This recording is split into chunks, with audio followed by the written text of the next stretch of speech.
Bonjour à tous et bienvenue dans les vidéos Dialogue Insight. Le sujet de cette première capsule portera sur la structure de la base de données. Donc, avant même d'ajouter des contacts sur Dialogue Insight, il va falloir identifier quelles sont les informations que vous allez vouloir donner à propos de ces contacts-là. Et c'est ce qu'on appelle chez nous les champs de projet. Vous allez pouvoir trouver ce menu-là dans la section du haut avec Mes projets et en cliquant sur l'engrenage, vous avez accès au champ du projet. Donc, c'est d'ici que vous allez venir définir justement l'information que vous allez vouloir transmettre à Dialogue Insight à propos de vos contacts.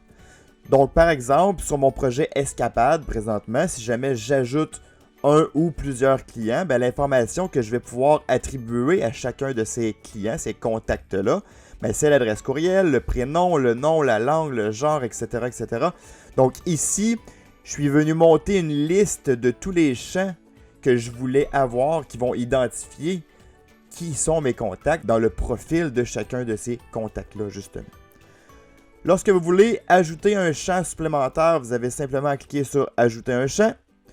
De là, on vous propose une librairie de champs qui sont déjà montés. Par contre, si ça ne correspond pas à ce que vous avez besoin, vous avez simplement à aller sur « Personnaliser », mettre un code et une étiquette qui vont correspondre au nom de votre champ. Donc, petite parenthèse ici, le code ne peut pas avoir de caractères spéciaux ni d'espace, alors que l'étiquette, c'est ce que vous allez voir visuellement dans l'application pour nommer votre champ. Et dans celui-là, vous pouvez mettre des espaces et des caractères spéciaux sans problème. Ensuite, il existe 4 formats différents de champs. Donc, on a les champs texte, on a les champs numériques, on a les champs de date et d'heure aussi si on veut, et on a des champs vrai ou faux. Un champ texte, par exemple, ça pourrait être simplement pour identifier le prénom et le nom de famille, donc ça va être des champs texte.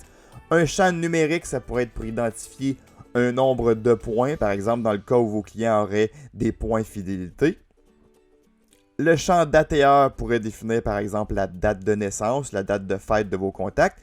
Et un champ vrai ou faux, c'est simplement une case à cocher qui va apparaître dans la fiche profil de vos contacts en vrai ou faux, justement. Donc, on pourrait dire, je vais me créer un champ employé qui va être à vrai lorsque la personne est un employé et à faux lorsque ce n'est pas le cas.